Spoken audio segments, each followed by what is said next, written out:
Perfect. Well, I think with respect to everyone's time, I think it makes sense for us to begin. My name is Christine Lai, and I am the Executive Director and co-founder of Special Education Legal Fund. Thank you all for joining us this evening. We're really pleased to have such a distinguished panel of guests and experts in their field, and we're excited to to pick everyone's brain and to learn about what's happened in the last 6 months and how in the COVID-19 era with regard to special education, independent special education, and what their outlook is for the future. Just a word about us. Special Education Legal Fund provides resources and knowledge to families in need with children in special education. This includes our legal assistance program, through which we provide grants of up to $5,000 for legal support to families in Connecticut and Westchester County. We also provide support to families and other agencies and nonprofits on the topic of special education through seminars like these, as well as Proyecto de Educación Especial, which is our special education, civics, and communication program for ESL families that is sponsored by Fairfield County's Community Foundation. Special Education Legal Fund is currently accepting applicants for its legal assistance program for the November cycle, for which the deadline is November 16th. So if you are interested in applying for a grant through S.E.L.F, please email me at christine@spedlegalfund.org, and I will put that in the chat at some point during this presentation. But thank you everyone for joining us. I'm going to go around the room and ask every one of our panelists to introduce themselves and to talk a little bit about their school, and then we will get right into the questions. As promised, Jim Heus from Eagle Hill School, why don't you start us off? Thank you. Good evening, everyone. Jim Heus, I'm the interim head at Eagle Hill School. I arrived this summer, and what a ride it's been as I learned not only the world of special education, but also how to monitor a school in this time of COVID-19. But Eagle Hill was well prepared. They had a successful spring term when, like most schools in Fairfield County, they went to distance learning. And when I arrived, we spent most of our summer preparing for the fall. And I was thrilled that we were able to achieve our most important goal, which was to open with every student on campus, not to have to go to a hybrid system, and obviously with the full faculty and staff in place. And that happened. We opened with 243 students on September 1st, and we've had a good start and things are going well. So if you don't know Eagle Hill, it was founded in 1975, so it's just about 45 years old.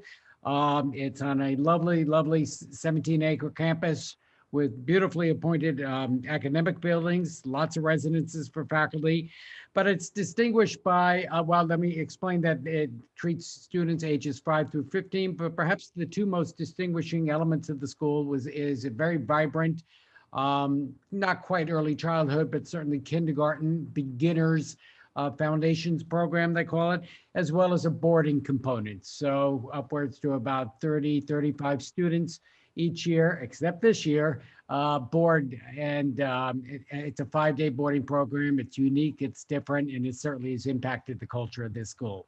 So Christine, I'll stop there and allow my colleagues to continue. Wonderful. Maggie Gregory from Fusion Academy, I think it's your turn. Yes, thank you, Christine. And I'm so honored to be here with all these great minds here today that are going through the same struggle that we all are, trying to figure out this crazy world. So I'm the head of school at Fusion Academy Greenwich. Fusion Academy is a body of schools nationwide, and I'm the head of school here at the Greenwich location, which opened its doors in September 2015. We're a fully accredited independent private day middle school and high school, grades 6 through 12. And at the core of our mission is to meet students where they are and bridge a partnership with them for success. We believe in unlocking the immense potential in each individual. We're a one-to-one mastery learning model, which means we move at the pace of each student. Everything is very individualized and personalized to the student that's in front of us. We serve students with all different learning profiles, including gifted, twice exceptional, ADD, ADHD, dyslexia, and many other learning differences. In addition, we have students with generalized anxiety disorders, as well as those who just need flexible scheduling, whether it be they're semi-pro athletes or have other kinds of careers, musicians, actors, or are seeking treatment, whether it be for Lyme or anxiety or whatever it might be. The core belief that we have is we believe in love in the classroom first, and with that comes motivation, then comes teaching and content comprehension. And just want to reiterate, I'm really honored to be here on a panel with all these brilliant minds tonight, and I'll wrap it up there. Thank you so much, Maggie. Jeff Bravin from American School for the Deaf, it is your turn. Good evening, everyone. Thank you so much for inviting me to be part of this panel. What a wonderful group of people that I'm here with this evening. As you know, American School for the Deaf is the oldest school for the deaf in America. We have been established now for 203 years, since 1817. We're the only school in Connecticut that provides education for deaf and hard of hearing individuals. But we have students from all over the country come to us. We believe in a very strong collaboration with the families and school districts and the community as a whole, because we want to see the child thrive. We also have a residential treatment program. It's called the PACES program. Those are for students with emotional and behavioral challenges. We've had the program for many years, but 2 years ago, we expanded to include children who could hear, but are on the spectrum disorder, but are nonverbal. And they needed a way to communicate, and that was through sign language. We also have a wonderful Birth to 3 program statewide. We serve all children with hearing loss. When the state closed the interpreting program, we took on and developed a department there for source interpreting to provide services to the deaf in the community. Parents and family will have full access to language, either through American Sign Language or written or spoken English. We call it bilingual program. Our belief that all children are what we call always able. We know that not only just physically, mentally, and emotionally, that's what we do. So welcome, and that's what the concise information is about my school. Thank you. Wonderful. Thank you so much, Jeff. That was great. Now, without further ado, William DeHaven from Maria School in Stamford. Bill, go ahead. Good evening, everybody. Thank you, Christine, for having us all. Thank you, the rest of us. This is a great team. I'm very happy to be here in Connecticut. I spent the last 22 years at Winston Prep in New York City, and starting in July, I began at Villa Maria. Villa Maria is a wonderful little school. It is both an independent school and state approved. We draw students from 24 different school districts, both in the state of Connecticut and Westchester County. Our classes are purposefully small. They're 4-to-1 ratio, student to teacher ratio. I love to think, and it's even with masks on, our students are joyfully engaged in our learning. Our curriculum is skill focused, thoughtfully designed so that we can meet each of our kids' needs. Our goal, ultimately, we're always working towards independence, and that means giving our kids who have been diagnosed with specific learning disabilities, our kids have been diagnosed with ADHD, social communication disorders. They need those specific skills in order to succeed and be independent. And I'm very happy to be here in Connecticut and again, to be part of this evening, Christine, thanks. Thank you so much, Bill. And last, but certainly not least, Beth Sugerman from Winston Preparatory School in Connecticut. Beth? Thank you, Christine. Thank you, everyone. It is an honor to be with all of these wonderful colleagues here. I think one of the best things about Connecticut is that we have such a wonderful respect and understanding for one another, and represent and help families with children who are struggling in many different ways. I'm the head of school at Winston Preparatory School in Norwalk, Connecticut. This is our 14th year. As Bill mentioned, we were formerly colleagues at Winston Prep in New York. I am a speech and language pathologist by training and was offered the opportunity in 2007 to start our school in Norwalk. We're currently at 125 students. Typically, we're at about 135 or so would be our capacity. We too take students with language-based learning disorders, children with executive function challenges, and children with nonverbal learning disabilities. We are a assessment-driven program. We understand students' challenges. We have a team of teachers that have a wonderful background in understanding students with learning differences, both academically and social emotionally. We group our students with similar profiles. So our teachers are teaching to similar strengths, but also students with similar needs in the classroom. Currently, during COVID, our max is a class size of 10. And I think what also is something that many of our families appreciate at Winston Prep is our focus program, which is a daily one-to-one program with the most suitable specialist. Focus is comprised of reading specialists, speech and language pathologists, LD specialists, school counselors, art therapists, a plethora of talented, dedicated educators who help students where they are and works with a team, collaborates with a team of teachers. Team of teachers collaborates with that focus instructor, and that instructor acts as your family's conduit to your child's experience. So we're excited to be here. It's been also a very exciting year, but we are thrilled and couldn't be more pleased with our students' resilience as well as that of our faculty. Thank you. Thank you so much, everyone. Obviously, you know, this is an unprecedented year. I'm so tired of saying that, but it is. And I think that, you know, one of the things that I noticed when the school closures happened in March and the pandemic was in full force is that the vast variety of different responses among the different school districts in terms of what they were providing for individual students, what they were providing for parents, what related services were being offered and what were not being offered. And so I think it would be really instructive for all of you to maybe talk a little bit about what your typical remote learning day in the spring looked like and how that differed from, you know, your typical in-person day pre-COVID. So, you know, Jim, this is, you know, I'm throwing you a little bit of a loop here because you weren't, you know, here during the, you know, the spring, but I'm sure you heard about it. So, you know, can you describe Eagle Hill's, you know, typical remote day during the March to June, you know, school closure period, a virtual learning period, I should say. And how does that differ from your typical in-person day? Yeah, well, there's a huge difference between the two, but let me just observe that while I was not working in a special education school last spring, it became very clear to me at the school, and I was running a typical kindergarten through 8th grade independent school, that it was very clear to me after about 2 weeks how disadvantaged any child with language-based disability was in our setting. And I think this was particularly true at Eagle Hill. They found that right off the bat that they needed much more synchronous learning opportunities.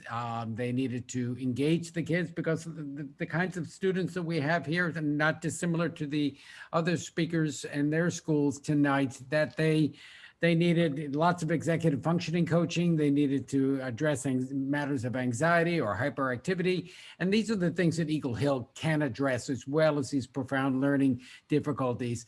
But distance learning is just plain hard. So the response for Eagle Hill was to work very hard this summer. We've invested heavily in technology, not just for the pandemic, but for the future, that we will infuse in our program. The ability for children to manipulate the technology with ease.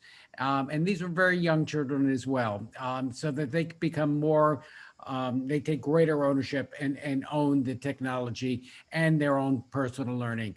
But distance learning is not ideal. I don't think anybody on this call tonight would say it is, but we certainly did our best to make lemonade out of all the lemons we were served. Absolutely. Maggie, do you want to talk a little bit about Fusion? I could actually talk about Fusion's remote learning day because I experienced it firsthand. And I have to say that it was very, very similar to the in-person day that my son experienced in your organization. So that was a real that was a real lifesaver, you know, to be honest. Although I have to, like during the long Zoom days, he was blinking a little bit, you know, at the end of the day, but you know, what are you going to do? But can you talk a little bit about your, you know, in-person day versus your remote learning day during the spring? And then a little Sure, bit absolutely. about, you know, this fall, about, you know, your return to school in the fall, what that's looked like. Sure, absolutely. I mean, none of us get into education to work from home, so it was really difficult for us as educators to really grasp that idea too. But for our students, I mean, the program that we've built is so relationship based that, like you were saying, our students still went through the same schedule. They still met with their teachers. The difference with Fusion is it's still virtual, it's virtual instruction, but it's live instruction. So it's still that one-to-one time that a student has with their teacher, whether it be in person, it's still the same person virtually. So the schedule stayed the same, the day-to-day, the in and outs. What does get tough with the students is that fatigue, is that one-to-one by nature is already cognitively stimulating because you're constantly on your toes. You're the only kid in the classroom. There's nowhere to hide. So when you're virtual as well and all your attention is on the screen, it can be a lot, but what we were able to offer to our students was that stability, was that continuity and that routine and that relationship that they had already established with all of their teachers. You know, I talked a little bit about love in the classroom first, then mentoring, then we get to the education, where in the beginning it was a little bit talking with our students on how are you doing? How are you? How is your family through all of this? Suddenly, we were the school that took everything away from parents in terms of homework and having to deal with those struggles, and now it's right back in the home again.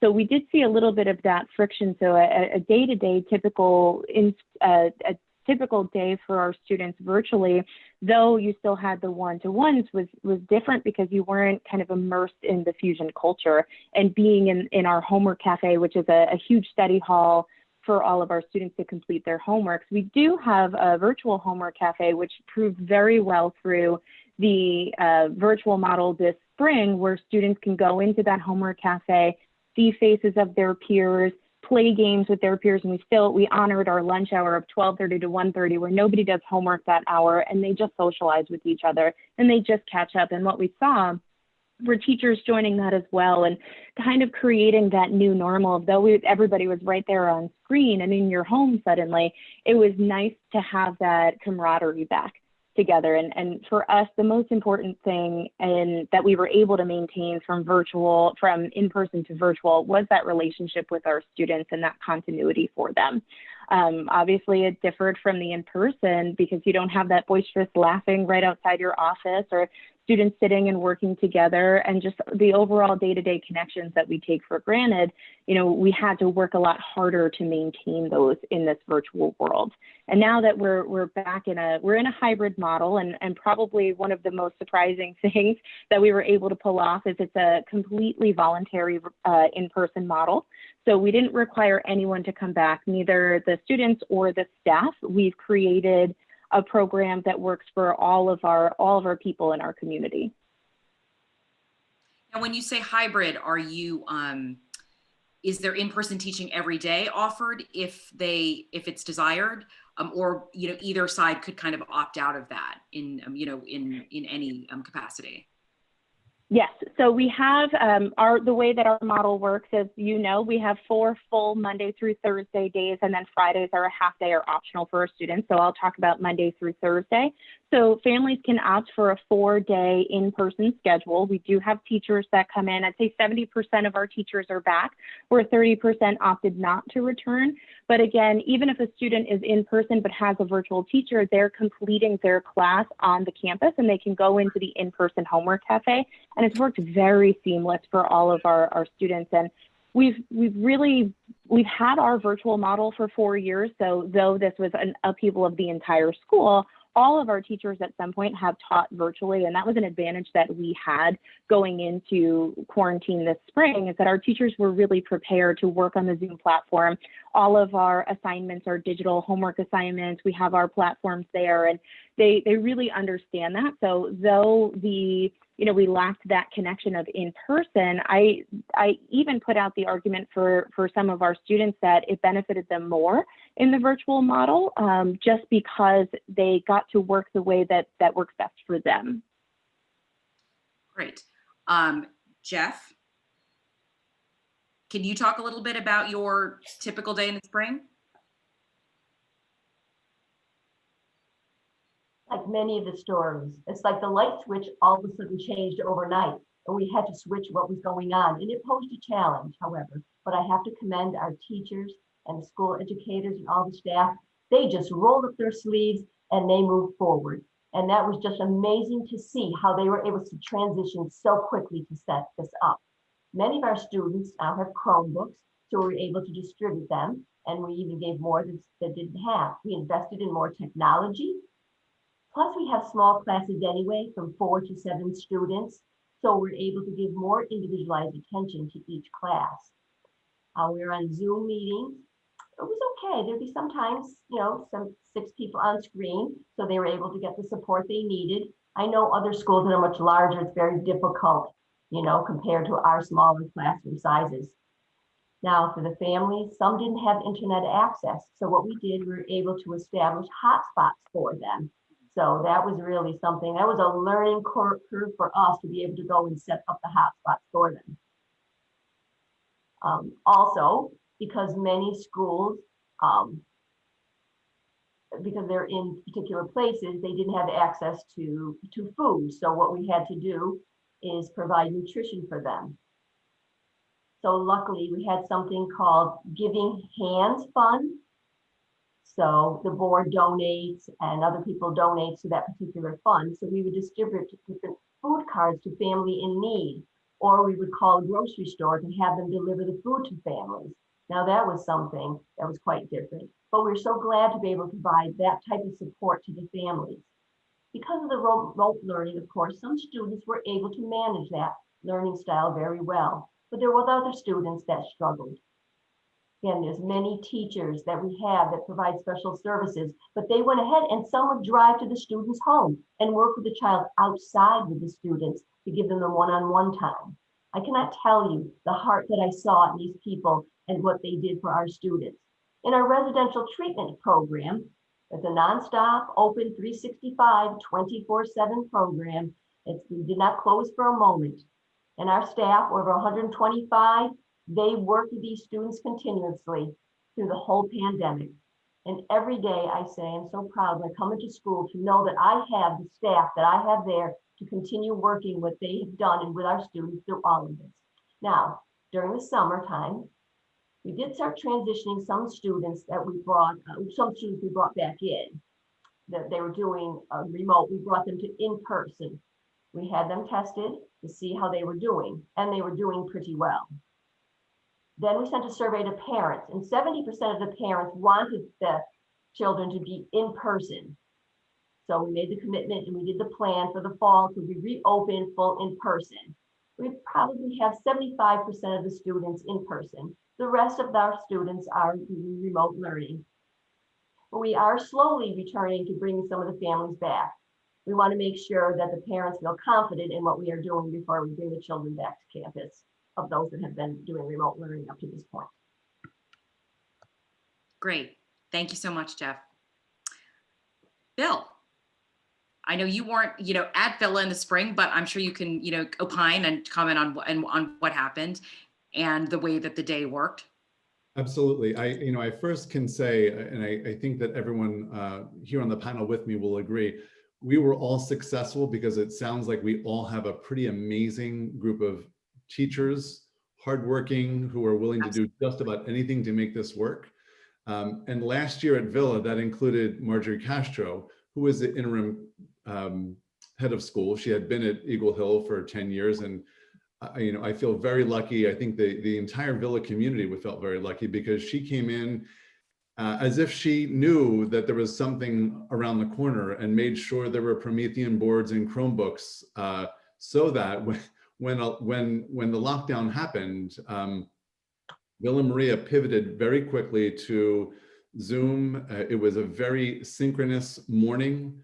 Villa's schedule last year was an hour of math, an hour of writing, and an hour of reading every morning, and then lunch. And they were able to do the same thing synchronously, virtually at home. The afternoons were a combination of science, social studies, speech and language services, occupational therapy services. So the afternoon gave a little bit of a break to the kids. It was a little bit, it wasn't as synchronous as the morning, but I think it provided the needed break in the afternoon. And that has changed a little bit this year. We were able to, we can talk about that in a little bit, but we were able to change our schedule this year to, create pods of kids and learning styles so that we can pivot and be a synchronous learning environment this year. I'm very lucky with 64 kids in a 20,000 square feet and 10 acres. We're able to easily and safely open up every day with all of our kids. And so I think that everybody breathed a huge sigh of relief that we were able to come back to school. That's tremendous, a tremendous accomplishment. Beth, tell us about the spring. Yes, to piggyback Bill's comment, yes, our faculty this past spring, I think we too had a sense, I think living in Connecticut, we had some families, we too have about 20 to 25 districts, both in Westchester County and Fairfield County, where our students attend Winston Prep. So there, if everyone remembers, back in March, some of those hot spots were New Rochelle and Scarsdale, and that's kind of when this started, then Westport. So we were really in our communication also with Norwalk Department of Health, we're getting a sense that closure was near. So we were able to train our students and practice with our students and our faculty. We have an incredible IT staff and very techie leadership team and faculty. So our parents were incredibly impressed how easily our children and students transitioned to the format, the virtual format. We maintained our schedule 5 days a week, 8:15 until 2:45, excluding Wednesdays, which is always a half day. And we managed that system until June, until graduation. So I think that our families also, as many of we all experienced, had children in other schools, not just our schools. And the feedback that we received, not only just from the instruction and the transition, but the positivity that our faculty exhibited in a very uncertain and very frightening time. And our parents were just so grateful that our teachers were like, hey, how's it going? How are you all doing? And we were able to communicate kids we were concerned about, reach out to families, but our parents were just incredibly grateful and supportive. And I think that just made the faculty feel even better. And I would share with the faculty these kudos received from families every week, and it just kept everyone going and going. So it was certainly a challenge for many of us, but I think we just hit the ground running, and it was a very, as successful as could be spring semester. Currently, we are following that full schedule live 5 days a week, and we have 90% of our students come to campus. The remaining are virtual, and we have a wonderful virtual system where students do check in and they're in the classroom, they're with their teachers, they're following their typical schedule, and they're sitting with their classmates. So we are very fortunate to have had the support to do all of that. And we really are, there are challenges that come with this. We're not doing our after school program. That is something that, because of the mixing of pods and students, and we're maintaining safety as best as we can, as all of us on the panel are. So we are very pleased. We've been very fortunate. And again, it's a faculty that is just incredibly dedicated. And we're very thankful to have one another. Thank you all. Actually, we have a question from one of the participants. When you all moved to virtual this spring, did you modify or shorten the school day while you were remote?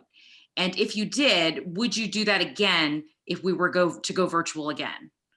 Jim, you want to start? Yeah, and again, while I wasn't there, my sense was that the school had a modified, reduced schedule last spring, but this summer there was a determination to have a longer day, not in the sense of stretching out and packing it in, but with appropriate breaks, opportunities for group discussions, for opportunities for our therapists to work with kids. And so while the day, if we go to distance learning again, it'll be a longer day, but kind of chunked with, it somewhat mirrors our schedule and gives the kids appropriate breaks throughout the day. One of the things that's important to remember is that, you know, it all happened so fast, you know, in March. So, you know, really most plans were cobbled together, you know, over the course of a weekend or a week or 2 weeks if people had spring break. And so I think with that being said, it really was a monumental accomplishment, even though, you know, as of course, as you know, once you do everything, you know, you look back on it, you're like, I would have done this, I should have done that, we should have done that. But I really think it was a monumental accomplishment what all of these schools managed to do, all of you, and you know, and other independent special education schools managed to do in a very, very short and very stressful and compressed time. So, you know, again, kudos to everyone. Maggie, do you want to talk about your day and what you? I mean, I didn't sense that you shortened it at all, but you know, you can answer that better. Yeah, sure.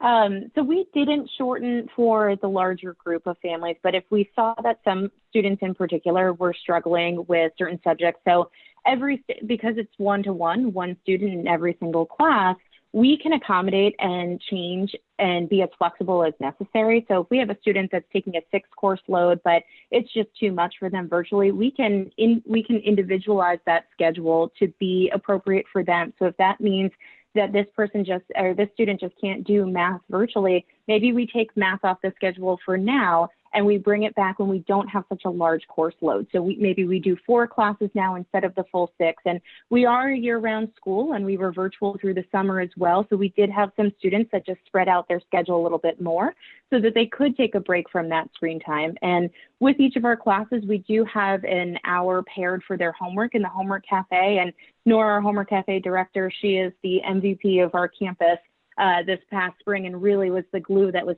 constantly checking in with our students and making sure that they were taking breaks from Zoom and going for a walk and owning their schedule, that if they needed to come back to another homework cafe later, that they could do that and they should be taking care of themselves first. Great, thank you. Jeff, would you like to talk about how you modified the day, if you did? Certainly. Our schedule was a shorter day. But like many other schools, all the students all had the iPads. So we had to make sure we're meeting, the interpreter IEPs. So we're making sure they're meeting those needs on an individual basis. Some students, they were able to continue remotely all day and did fine. Other students needed, continual breaks. It depended. So we also did some courses where we would set them up and students would take them independently, like PE. Different kinds of exercise activities. So they would read what to do, then they would go outside and independently do them. And that would give them a break from sitting there on the screen all day, because that can provide such a challenge.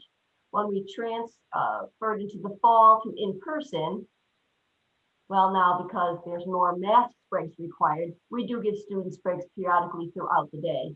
We want to make sure that they do get these breaks from the video or from the stress.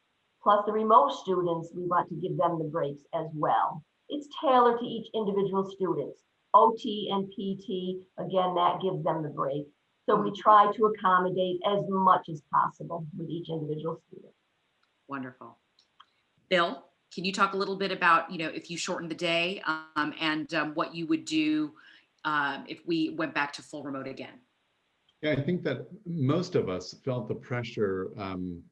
Well, we always want to do what's best for our kids. And so we wanted to make sure that the program we put together was the very best for our kids. But there was also this pressure that to make sure we were offering a synchronous day, because many of the school districts were holding us accountable for that synchronous day. Mm-hmm. Then if we were worried about that funding piece too. So that was over there too. So I think that having that in my head moving forward, I think that we created a schedule this year that in pods of 12 to 16 kids with a team of 3 teachers.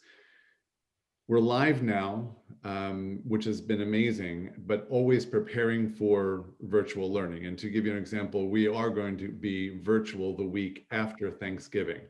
That was just to not battle with testing and travel. And so we decided, and it's a way for us to practice. So we've transitioned from Zoom to completely to be on the Google Suite, and teachers are learning not just slides and Google Meet, but all of the extensions to go along with that, and practicing that with their kids now. And I think that the virtual week after Thanksgiving will help us practice that. And we've also been talking in the teams of 3, what should the day look like? And that's very different for our kindergarten and first graders, and how much attention on Zoom can they, can I keep them versus, our 7th and 8th graders. And the schedule will be the same. How we structure those periods and what we do during those periods has taken a lot of, we're playing that very differently. Thank you. Beth, would you like to talk a little bit about the change in schedule and what you anticipate if we go back to remote? No, we are not planning any changes. We are fortunate to be grades 4 through 12. So we don't have those challenges of screen time and navigating and helping those younger students. Not that our students don't need that support, but I think the spring certainly was a wonderful dress rehearsal if we do close again. And our plan is to maintain a full-time schedule as we did then. Wonderful. So my next question for all of you is, how are you keeping your community safe from transmission? One of my children goes to a school where they are testing for COVID every week through a saliva test, a pooled saliva test. So that's kind of one end of the spectrum. And, you can argue, like the efficacy and all that other kind of thing, but that's sort of one end of the spectrum. What are you all doing, individually to protect the community from, from transmission? Jim, let's start with you. Sure. And you offered the idea of testing. That's something that we currently are not doing, though we did test our entire faculty and staff before the opening of school. But we decided initially not to do so with our students, but we're still open to it. We're studying the variety of options, whether it's the saliva test or the low nasal test. We're keeping an open mind. So what are we doing actively? Every day our students are, with their parents' help, are filling out a kind of a health survey that is recorded in our nurse's office. Anybody who doesn't fill it out is escorted inside, and we have an isolation room, as I think most of us do, in accordance with the state mandates. We're washing hands relentlessly. We're staying 6 feet apart. But most importantly, and where I'm proudest of the school community, is that our students have been so compliant about wearing masks. And we're pretty tough. We're insistent, but frankly, our kids get it and they're used to them now.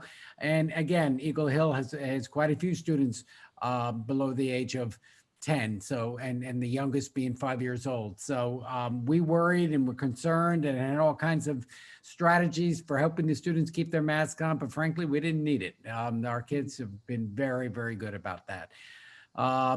So that's it. The testing is still on a front burner. We're looking at it, but at this point, we haven't pulled the trigger. Mm-hmm. Maggie, would you like to talk about how you're keeping the community safe? Sure, absolutely. So very similar to Jim, we have an entry protocol each day that students need to complete. So they complete their survey prior to coming to school each day. If they get a green check in their inbox, they're allowed to come to school. They're not allowed to come any earlier than 15 minutes prior, and they're not allowed to stay any more than 15 minutes after, just so that we're making sure we know who's on campus and we're able to circulate the school as necessary. Sorry, I have a dog moving behind me. I bet you guys thought that was a pillow. So with that, we have our entry protocols. We have our green check. You can come to school. We do a temperature check at that time. At that point, we make sure that our students and staff are using hand sanitizer. We have a flow of traffic mapped out. And then, of course, everybody is wearing masks. Some other precautions that we've taken is that we are not allowing any food delivery. We're not allowing any tours or anything at this point during the normal school hours, and we're keeping our capacity. We're making sure that in between classes and the common spaces are cleaned hourly as well. So lots of bleach, lots of wipes, making sure we have a 30-day stock as well. We've got backup thermometers ready to go, gloves for those that would like to use them. We haven't explored testing very seriously right now. The one thing that I would say is our biggest concern is families with many other children in other schools that are not taking precautions as you guys are so regularly like we are. Our parents have been really great, though. They've been fantastic in communicating that if there has been a case at another campus, that they're keeping their students home, and with our virtual model, they will keep them home for up to 14 days.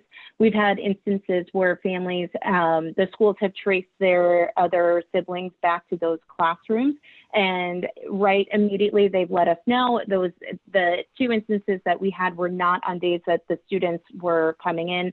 They were reported over the weekend, so we were in the clear, and the students stayed home for an elongated amount of time and just continued their classes virtually.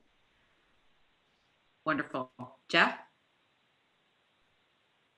What are your community protocols? Yes, in many schools, we have screening questionnaires the students have to go through, a temperature check for every student, the same as the other schools.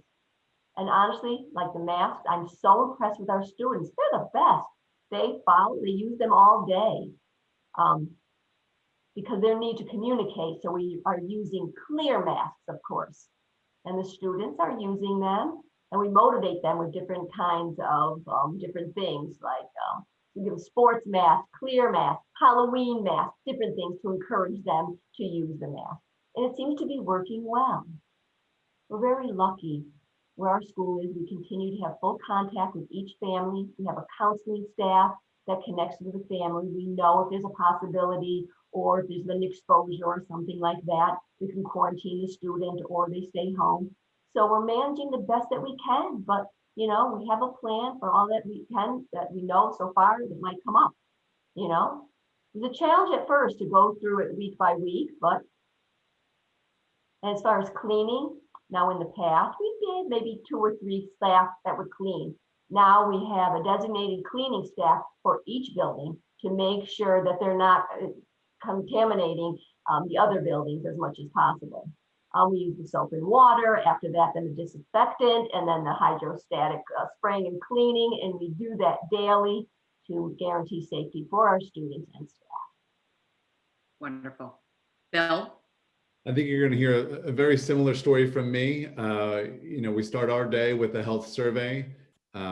It's the same thing for everybody. I agree with Jim and Maggie and Jeff. Masks kept me up at night in the summer, and the fact that our kids I'm surprised. That you felt like the kids would be ripping them off, or just absolutely totally non-compliant, or I'm surprised that was a real worry. Yeah, no, it was, and it's been a non-issue, and it's been wonderful. And again, it's the hygiene, it's the, I spent a lot of money on the touchless devices, the touchless soaps, the sanitizers, right. But we are clean. And the great news is that our kids are participating in that. Our kids, are cleaning. They've got mini spray bottles. They're cleaning their spaces, their desk when they leave. They're cleaning the lunchroom. I hope that that's something, if there are silver linings, and I always look for silver linings during this point, that stays, that our kids are so much better about cleaning up their spaces.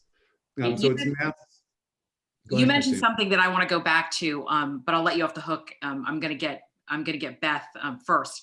Okay. But Beth, why don't you talk a little bit about your health and safety protocols? I have to add in here that on the first day of school, one of my children, I won't say who, flubbed their health and safety thing. 2 of you know who it is. Well, actually, flubbed their health and safety thing like immediately. I'm like, this is the only thing you have to do, and you mark that you have a fever, and now we have to go and figure this out.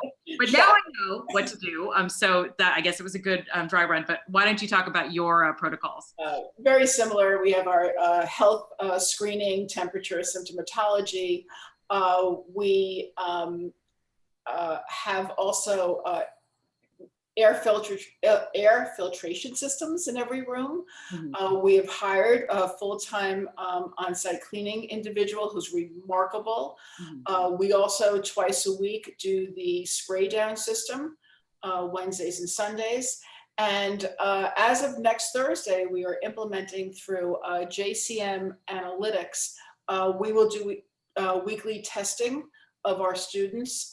We've done a lot of research as to finding the most suitable system and program that can provide us valid results, that can provide us speedy results, and that is a non-invasive form of testing. It's a small Q-tip, and it's just, I think, 1 centimeter into each nostril.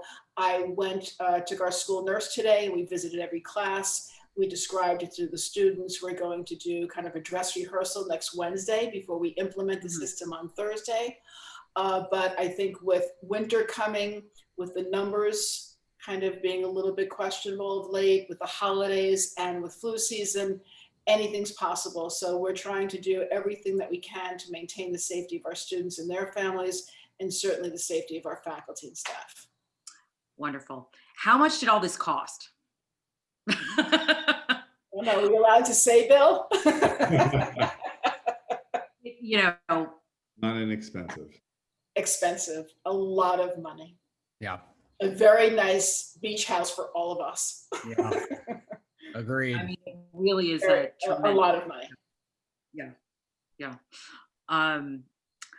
I have a question actually from the chat. Are any schools, any of you, besides, those of you who already said, planning to go to distance learning after Thanksgiving vacation, since many families will be traveling or welcoming family from other states? I'm going to answer for my kids' schools. Both of them are planning. Actually, one school is planning to do distance learning after Thanksgiving, and the other, and then again another week after the Christmas holiday, the winter break. And then my other son's school is planning on doing 2 weeks of distance learning in January. So that school is not going to go back into session until Martin Luther King Day, but they are not doing the distance learning after Thanksgiving. But that was a question in the chat about, about distance learning after Thanksgiving. Jim, would you like to answer that? Yeah. Again, at the risk of appearing, I'm not even sure what the word is, but we want to remain open. We are inclined to be open. We know that's in the best interest of our students. But listen, and I think all the presenters tonight would agree that if the infection rate in the immediate area increases, or there's a risk on our campus, or there are significant outbreaks, and whether we're talking about faculty or students, I don't think any of us would hesitate to move to remote learning. So we're not just going to be pig-headed and just remain open for the sake of being open. But I in speaking for Eagles Hill's determination, we want to remain open. We want to keep everybody safe. But if it impacts our faculty or the children of our faculty, we wouldn't hesitate to go to online learning. Maggie? Thank you, Jim. Yeah, Jim, I think you said it perfectly. And for us, I mean, we are following exactly what Jim said, but for us, because we can be so individualized, if a family requests to go virtual, they can request it at 8 o'clock in the morning when the day starts at 8:30 for their child. And if they want to go virtual, they're welcome to go virtual. I think that you have to take your family, take your community into consideration, and each of our families have been doing that. So they're very transparent with us if anyone is traveling. We've had some emergencies where they needed to get out to family members, and they're quarantining for 14 days after, even with tests. We're taking an abundance of caution when it comes to things like that, and I think we'll continue to do that as the holidays come in, but safety trumps everything, and if we feel that we need to move to a virtual model, we will move to a virtual model. Jeff? Very similar. We have a COVID-19 steering committee, and we meet on a regular basis to discuss, what if and what we would do and what the plan would be. We have a lot of communication with the Department of Public Health, State Department of Children and Families. We have collaborations with them. We have the discussions that help with our decision making. But like I said before, the real focus is the mental health needs of our students and the language and communication needs and the nutritional needs. So I think in-person meets all of these needs more than anything else. If we see, this pandemic increase and anything like that, we would certainly go to remote learning.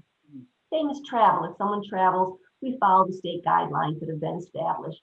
I think the state does a nice job to really keep all the schools connected. Department of Public Health does that as well. So we feel very confident in what we have been doing and what we plan to do thus far. Yeah. Thank you, Jeff. Bill, I think you sort of said what you guys are doing already. So I agree with Jeff about the connection, but I also agree with Jim. I'm typically, and Beth would probably agree, I'm a little bit pig-headed and determined to keep things open.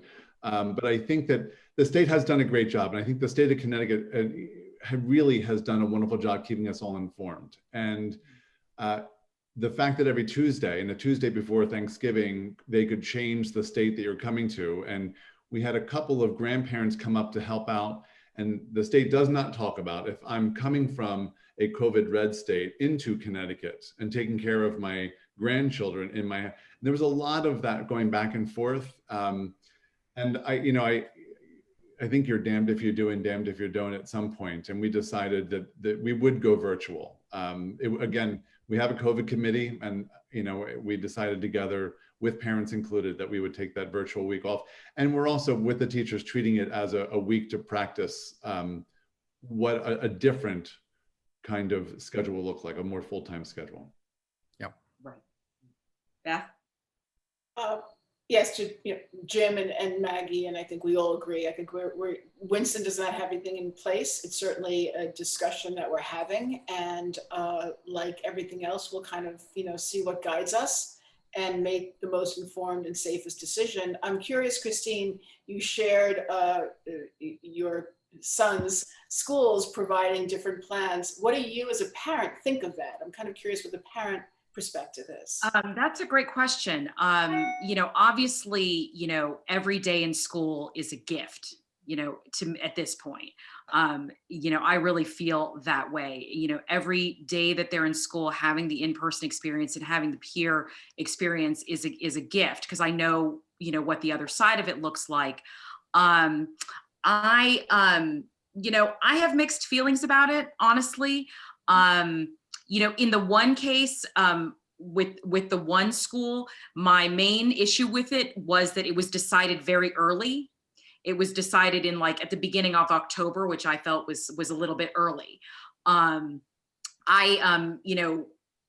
It really actually in that case had to do with the testing protocols and not being able to get the saliva test on campus and whatever for the following week. So I get that. But I do really, I can't say that I'm not looking at those upcoming weeks with a small amount of or large amount of foreboding and dread, because I remember what they were like. But it's I get that the different different situations call for different responses, for sure.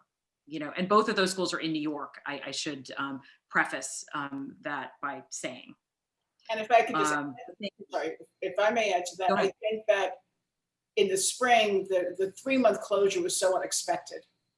And I think we know more now than we did then. So I think when there's a plan for a 1 or 2 week closure, of course, everyone here hopes that's a 1 or 2 week closure that does not become the 3 months that we experienced in the spring. So, it's a difficult decision, but I understand your perspective as well. Sadly, we have a pool going with a couple different parents about when that shutdown will be. Anyway, I can talk to you offline about that one. What's going to cause you all to revisit the in-person learning plan? I mean, since we're on sort of this topic, broadly, what will cause you to go remote? What will cause you to close your in-person learning and move entirely to remote again? Jim? Well, is it a number? Is it what's going to cause this, and we all will certainly follow the governmental direction, the governor's office, regional shutdowns. We have no choice there. But I think every one of the panelists tonight would agree that if the infection rate in our school, if we feel that it impacts a significant number of students or faculty and staff, that it's not really going to be a choice, and we're just going to be patching and filling. And would we, and I think Beth hit the nail on the head, we've had time to think about this, and it's, while it is not our preference to go to distance learning, we're going to do a much better job, and we're prepared. And maybe as an entire community going to that same platform would be more in the best interest of the students, instead of trying to slog along with 65% attendance or something like that. We're doing it at Eagle Hill. We have students who are currently remote and live, very, very few students. We're used to that kind of dual platform, but there's a big downside to that. It's fatiguing, it's challenging for our teachers. You kids feel disconnected as if they've only heard half the sentence all day long. So it's not ideal. But I don't think any of us would hesitate to go to distance learning if indeed. And again, as Beth said, because we're proud of the structures we've put in place, and let's do it. And let's hope, as Beth said as well, we're talking weeks, not months. I mean, is it a number like 5% of the population that would cause, closure, or, is it 3%? Well, right now, I think the 5% number has to do, that's how you get on the red list, right? That's how you become a state that causes everybody else to scratch their heads and tell you to stay out. I think that's, a percentage in your school community. Yeah, sure. I think all of us will be looking at that, but if I know my panelists, and I don't know them well, but many school heads would use their best instincts of what's in the best interest of the school as they try to anticipate, will this worsen? Will this get better? And it's all about risk.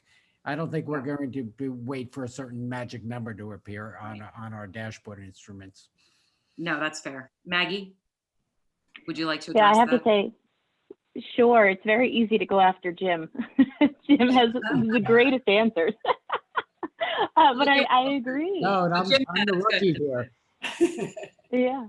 I mean, obviously, barring a state ordinance, we would obviously close as long as they tell us to. Positive cases, we would do contact tracing. We've got staff that's trained in that on our campus. And we'd want to make sure that it's in the best interest for us to go completely virtual again. If we can contain it for a week or two and do what we have to do to be confident opening back up, get the tests that we need to make sure that we are safe again, perfect. But, if it's in the best interest for us to close indefinitely and move to a virtual model, then that's what we have to do. We have to take a look at the community overall and all stakeholders here. Yeah. Jeff?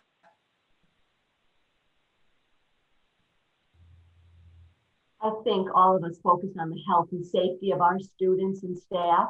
We'll do whatever is appropriate to make sure that they have access to education. Because we have a special population of deaf and hard of hearing students, our staff have signing skills. So if we are impacted, a large number of our staff are out, obviously we're going to have to move to remote to make sure that we have enough staff to educate our students. So those are the numbers that we're watching. And because our students, are from all over Connecticut, and some are from out of state as well. So we're watching all of the hot spots in the state and out of state as well for both students and staff. If a staff is really from a hot spot, we'll probably tell that student to stay home while we continue running the school operation. So those are the kind of things that we're trying to adapt and modify every day as we look at things, and we consult with the Department of Public Health in the state. Again, we have everything right there. Everything you need is on the state website. And I check nightly, actually, and I see we're doing okay. Everything looks good. And then I sleep better. Jeff, I don't sleep better, Jeff, but I do the same thing. I'm sorry, Bill. Yeah. What's the number for you? Like what would cause you to close? We've got these great little I should say. and I think like everyone else, we're going to follow. I think being located in Fairfield County and having families, many of our families in Fairfield County and in Westchester County, Lamont's going to follow Cuomo's lead. Cuomo's going to follow, put in Murphy from New Jersey. I think that these three governors are going to act together. But within our school, if someone gets sick within a pod, we can close a part of the school, and I think that makes great sense. Jeff talked about a little bit. I think it's the staff also, it's worrying about teachers with their own kids. Right. We've already had a situation where One of our teachers with an elementary age kid, in a school where there was a positive case, her son had to stay at home, and she taught virtually, she Zoomed in, but well, it becomes a bit of a domino effect then. yes, it does. And then you can't, at some point you can't keep covering for teachers. Right. I think that's probably what's going to happen. But Right. fingers crossed that we all stay healthy and safe. Yeah, absolutely. Beth, what's your number? We don't have a number. We're fortunate also to have a large campus and several buildings on campus, and we've created such self-contained pods.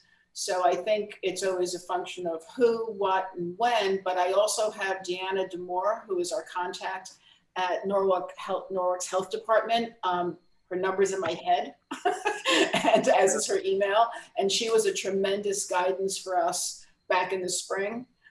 So she would certainly get those professionals involved in our decision-making process. Mm-hmm. I think it's interesting, I think you're all, very, very, handling this in such a smart way. It's like once you start thinking about a number, a number is, in the abstract is just a number, but, when it actually happens, y'all probably will close well before you get to that number, because you're talking about, 25 kids or, and that's a huge number when you think about it in the, the context of what we've been working with. So I totally understand the need for flexibility and, for just assessing the situation. We have a question from the chat, which is, how are you supporting the faculty with pandemic fatigue? They are, obviously doing so much work, and way more work than anyone has anticipated over the summer, and during this whole run up and everything like that. So how are you supporting the faculty in this process? Yeah, Jim, sorry. Yeah, that's a great question, and I appreciate somebody mentioning that, because these are the people most vulnerable. Our faculty are working enormously hard. It is hard to teach a hybrid class. It's hard to teach with 2 or 3 kids on a smart board and the rest of the class live and in person. Yeah. It's a level of fatigue that they're frankly not used to. And so for the first time in my long career, I had tired teachers in September. That never happens. September is the greatest month. October, with the weather is wonderful, the energy should be higher. But our teachers are fighting the good fight. They're showing enormous resilience, but I know soon enough they're going to get worn down. So I'm looking for small measured ways to give back. I've spent more time in conversations with individual teachers trying to learn. Their children don't go to our school unless it's the right place for them. So to learn what their personal stories are and what they're doing to support their families, and often extended families or aging parents, whatever I can do to personalize it and reach out to them. It's not something that you can just throw a party for them, or if I can find a time in the schedule to give them breaks, or if I can give them whole days off and still make up for it in other ways, I'm doing all that. But my board of trustees has been enormously compassionate about our teachers and is trying to reach out to them in very personal ways. And I think that's going to be the Eagle Hill strategy. Make sure that they know we know and we're sympathetic, and that we're doing everything possible to give them support. Absolutely. Maggie? Yeah, no, I think a huge component of this is making time for your staff and making sure that you're connecting with them, whether they're teaching virtually or they're in person, and making sure that they understand that you hear them. One of the things we've done nationwide is we actually have free telehealth therapy for all of our teachers and staff. So that's one thing that they have free right there at their fingertips. I know that doesn't necessarily help with the screen fatigue, but in listening to them and providing these things, we also surveyed them before they came back and gave teachers the opportunity to start with a lighter load. So we don't have a requirement of a maximum amount of courses or minimum number of courses that our teachers that they have to teach for us. So that was great for them to be able to balance, if they do have children at home, that they are also balancing their schedules, that they can build a schedule that works for them. We also, you said you can't throw a pizza party for everyone like that. That's not, there's so much gratitude to give to these people. So for me, a lot of it is handwritten notes and gratitude right to them with specific examples of things that I see them doing in their classes with their students, things I hear, if we've got teachers that are virtual, so hard to stay connected. I'm on campus every single day and I'm talking with teachers, but those that are staying at home, making sure that they feel my gratitude from afar as well. The main thing is listening to them and expressing that gratitude regularly. Yeah. Thank you. Jeff? Like you said, it is a challenge. We have found ways that we appreciate our staff. I think most important thing is staying connected with them as much as possible through me or the principals or the director of ed or the social work. We're making sure that we stay connected. Luckily, we are a small school, a small community, so everyone knows each other and they're able to support each other and connect. We have weekly called Tiger Awards. We recognize the staff in different ways for the wonderful things that they're doing.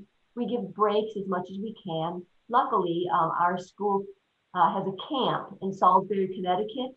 So during the summer, on a Sunday and a Tuesday or a Thursday, we would let the staff and their families escape to come to the beautiful island. It has a lake, swimming, and so they have some private time there.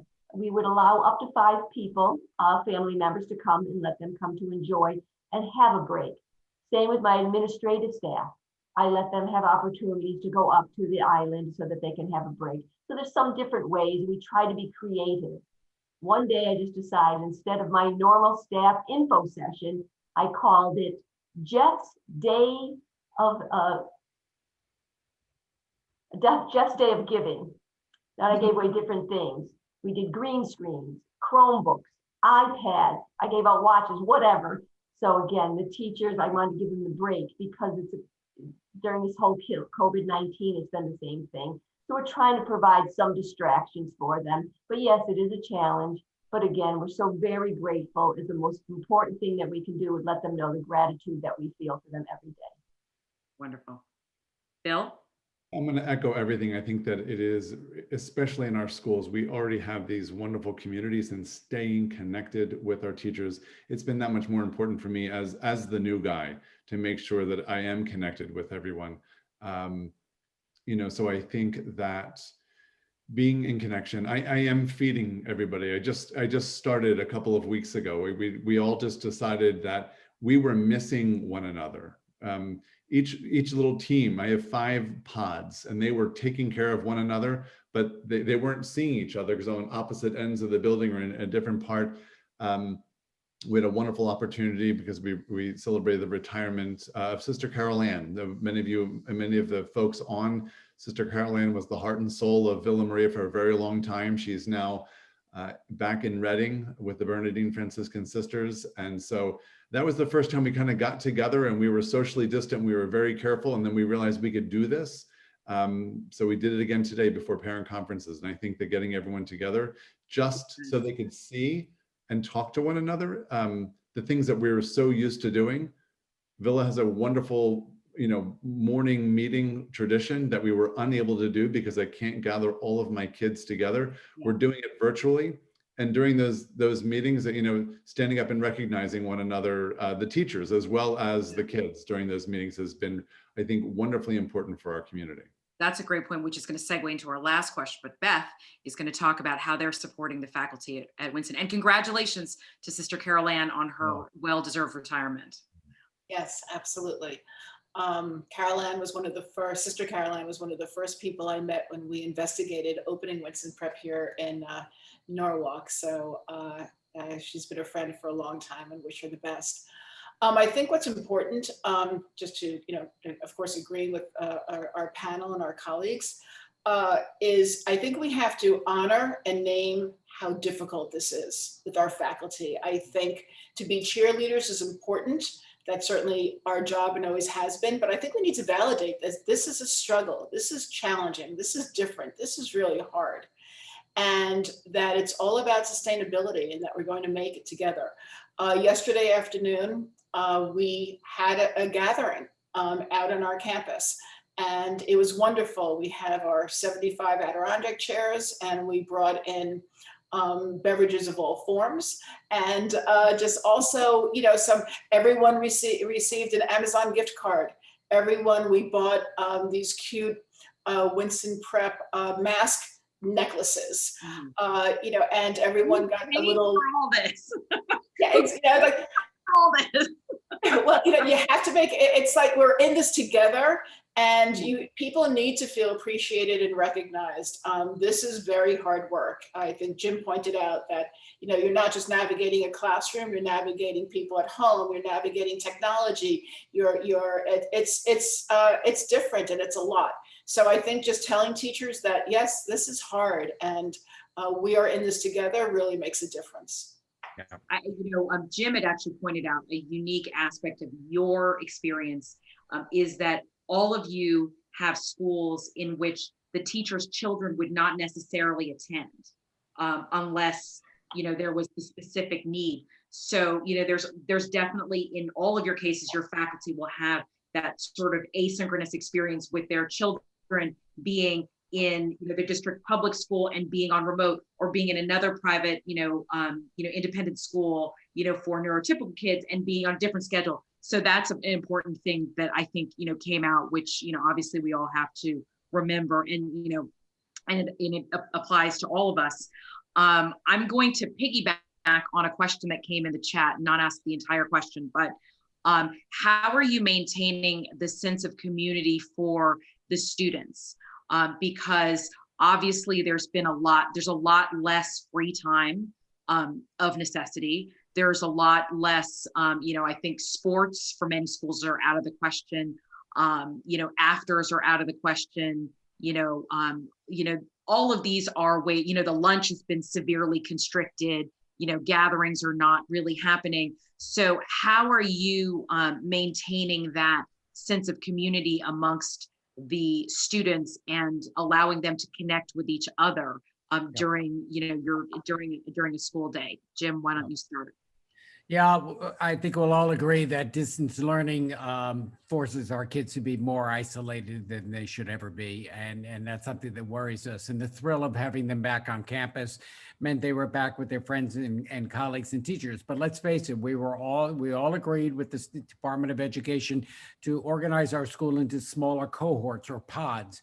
And so what we've done at Eagle Hill is to try to, again, make lemonade out of these lemons. This is not how schools would have been designed.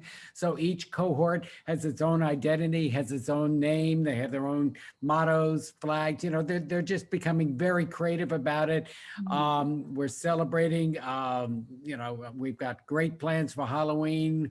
There's a school-wide election for student government. There's a lot we are doing, and we're working really hard at that. So it's not only the sense of community for the students, but I would also suggest that it's been really tough to work with parents, and especially new parents to our school. Yeah. I just did a series of evening receptions that my board chair and other trustees and a couple colleagues, we hosted these outdoor standing around a fire pit on campus events where I would say 70% of the attendees were new parents. They're new to our school and they weren't connecting with other parents. And I think what we do really well is we give parents a sense of hope, not only by taking good care of their children, but also giving them new friendships and people who can truly be sympathetic about the conditions that they're in. And yet in a school, we typically would have had 3 or 4 events by now that would have brought families to campus. We're not doing that. Yeah. And so we've got to get inventive. I don't know about the thoughts of standing around a fire pit in February, but I'm going to do it if I think people want to do it and come and drink hot chocolate with me. So I'll stop there. Perfect. Maggie? Yeah, I mean, I think we've considered all 3 groups really, students, staff, and parents. And one of the things that came out in the spring is this commitment that we needed to have a social calendar, whether we were virtual or in person, that gave people, our students, our staff, and our parents a forum to go to, something to look forward to when you didn't really know when you were going to see somebody again in person. And come to this fall, we've really put a large emphasis on our sense of community with our virtual students and our in-person students, when you're in our homework cafe, which is our big space that overlooks the water, it's beautiful. It's very socially distant, but we've got 2 TVs that also have a camera. So all of our students that are virtual in our virtual homework cafe are also in our homework cafe. So students can log on, walk right up to the cart, walk right up to the TV, and be interacting with those students. You have an in-person and a student that's virtual. Next week, we have a Halloween, so we have something each day that is safe and socially distant. We do virtual games, and we really honor our 12:30 to 1:30 hour every day as a time when no homework is getting done, there's no classes going on. So it's a time for our community to be together, both students and staff. Today I was part of an event where the first half hour we did some origami folding, Halloween themes, so little witches hats and ghosts and lots of fun stuff. And then the second half we did a dance party to Halloween music and everyone danced to the Monster Mash. It's these little things, you have to seize these opportunities as they come up to keep that culture and keep that community thriving. Similar to what Beth said, we actually have a beach day planned for our staff tomorrow to go and everybody bring their lawn chairs and we can take our masks off and we can be distant and we can enjoy each other's company. So I think those are the really important things. And one last thought on parents too is keeping our parents connected to each other. You no longer have that drop off anymore to wave to your friend or see them in the parking lot and catch up with them. And one of the things that we did in the beginning that we thought was really essential is we brought in all of these different speakers to talk about how our family should be, the family dynamic in quarantine and how do I pick up on signs that my student or my child is giving me. But we actually noticed that parents just miss each other, that parent to parent connection. So this fall, we've actually really took a look at it, and parent guilt also when you miss something and you can't be at everything, that we actually see virtual as an opportunity for our parents to get back together. So one of our first events, and I'm no sommelier, but I am leading a wine tasting for our parents in the upcoming month. Good. I have to say, I think that after a couple of months, we're our expectations, both student and parent, for what we consider to be fun will be substantially lower. So you know what, Jim, I think I will be at your fireplace, standing out there in February. Like I don't even go to school, but I'll be there. Jeff, how are you keeping the families, the students and the parents connected to the community during this time?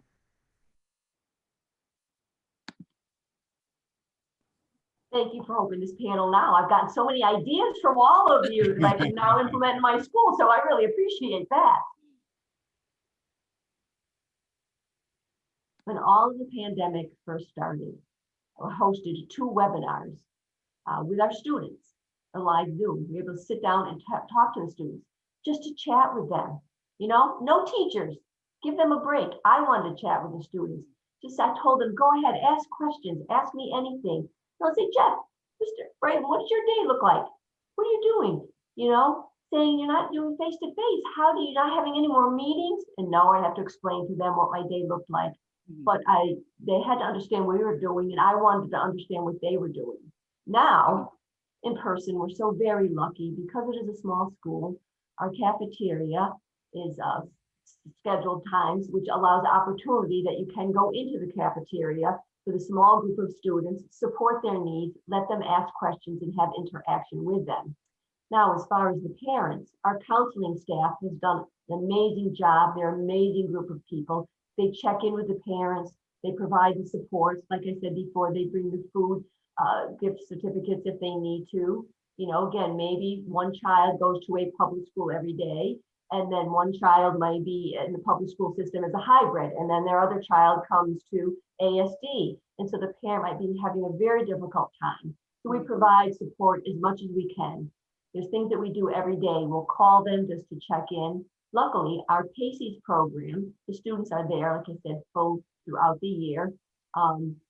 Again, they've been quarantined on campus for a very long time because the Department of Public Health had advised us to do. So finally, I was able to convince them to please let our students at least go off campus to the food store.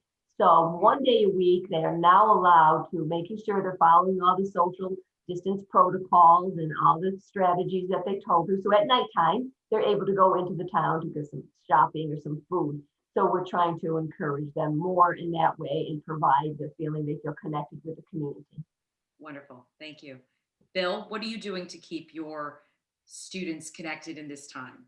Well, students are a little bit easier, I think, than our parents. You know, our parents, I started this summer with, as we all did, town halls to communicate their reopening plans. I had a tradition of breakfast with Bill, a monthly breakfast, which I continued. It's virtual now. And so we're trying to take advantage of the virtual platform. And just, it's a way that I think families are feeling connected, can ask all those questions to get to know me. Again, I'm the new guy, and it's a way for them to get to know me. They're craving connection, our parents especially. And our kids have done an amazing job. I think Jim talked about the student council. Our student council, we were able, I'm not a Luddite, but it's taken a long time for me to embrace technology. And I think that this past 7 months have forced me to do that. We did, all of our student council representatives, we broadcast their speeches to the entire school. And then we had a giant swearing in ceremony, which was also virtual. And then the kids realized we could do some fun things. And, you know, once we started doing pink outs on Friday for breast cancer research, the energy in the building changed. And now that they're busy planning a Thanksgiving, not yet, a Halloween parade on next Friday, they joked about bringing in pool noodles to keep each other apart, but we'll figure it out. You know, I think that's what we've decided together. We will do our best. Our kids have been amazing and are willing to do whatever it takes just to be together. And if it means standing 6 feet apart, they're willing to do it. I can do that. Yeah. Absolutely. You bring up an interesting point, which is that, you know, that I've thought of, you know, in terms of making lemonade out of lemons, is that, you know, a lot of your school communities are fairly geographically dispersed. So, you know, a lot of times, you know, families aren't able to be on campus, you know, the way you would at a district elementary school. So the Zoom actually offers you an opportunity, I think, you know, to reach out to more families and to get them connected in a, you know, in sort of an easier fashion than, you know, having everyone come to the campus on a Wednesday night in October, which obviously, you know, is difficult, you know, at the best of times. So, you know, it's, you know, I mean, you know, in the grand scheme of, you know, looking at the bright side, that's sort of something that I've been experiencing myself as a parent during this pandemic. Yeah, believe me, the number of families who are very excited that I've opened up a parent viewing area for the Halloween parade on Friday. Tremendous. Yeah. You'd think I was offering wine. Yeah. Beth, can you talk about how you're keeping the students connected without, you know, the normal afters and, you know, the free flow of, you know, gatherings that you might normally have? And then talk about the parents as well. Yeah, it's a bit, you know, it's challenging. We've maintained our Pizza Fridays where kids have pizza, and you know, Mother Nature has been very cooperative, so we can have kids outside. We have, as I mentioned, the Adirondack chairs 6 feet apart for both faculty gatherings as well as for our students. And the teachers are frequently engaging with students at that period, more so than in the past. It's no longer like the teachers are having lunch and the kids are having lunch. We're kind of connecting with the kids that way. We also had just finished Spirit Week, which was a lot of fun. Tomorrow afternoon is senior sweatshirt gathering. So the seniors just received their sweatshirts and we gather them and we kind of, you know, wish them well and talk about their senior year and the value of that. So happy that we're able to provide them a live experience to date. And we also have, for next week for Halloween, we're planning some escape room fun that some of the students have gathered. The student leadership team is investigating and is going to start sharing some of the instructions and how that's going to work. So certainly keeping social distancing as a priority, but working with our groups. And I appreciate some of the great ideas I heard today. For our parents, as Bill mentioned, a Winston tradition is breakfast with Bill as well as breakfast with Beth. That was every other month at first, but now this year we have implemented that every month so that any parent, all parents can like jump on, and we just don't have an agenda. We talk about whatever everyone wishes to talk about. And our parent association is also our, we have our Winston Prep, we're the Bulldogs. So we have Bulldog buddies, and parents, returning parents are reaching out to new families and just including them and checking in with them. We also have a wonderful parent association book club. that is another way to get, and we're kind of breaking that down cohort by cohort and looking That's into great. establishing that. So we're open to ideas, and I think, as everyone here mentioned, it's the students are good because they're there, and we can engage them in a variety of different ways. I think they're just so happy to be at school. That piece that they're missing, that after school piece, is important, but we're providing that where we can. I think the parents are really the ones that feel that, as you said, that kind of drop off, disconnect. So we're trying to work with them as closely as possible. Wonderful. Well, thank you all so much for joining us this evening. I am, apologize that we ran a little bit over, but the dialogue and the conversation was so great and so interesting that I'm happy that we were all here to share it. Thank you, everyone, again for joining us. Thank you to our distinguished panelists and for everyone who came onto the Zoom to listen to everyone. So I thank you all, and hopefully this webinar will be up on Facebook tomorrow or someday after that. I thank you again. Have a great night, everyone. Thank you so much, Thank you, Christine. Christine. Thank you, everyone. Thank you, everyone. Stay safe and healthy. Thank you. Thanks. Bye. Bye.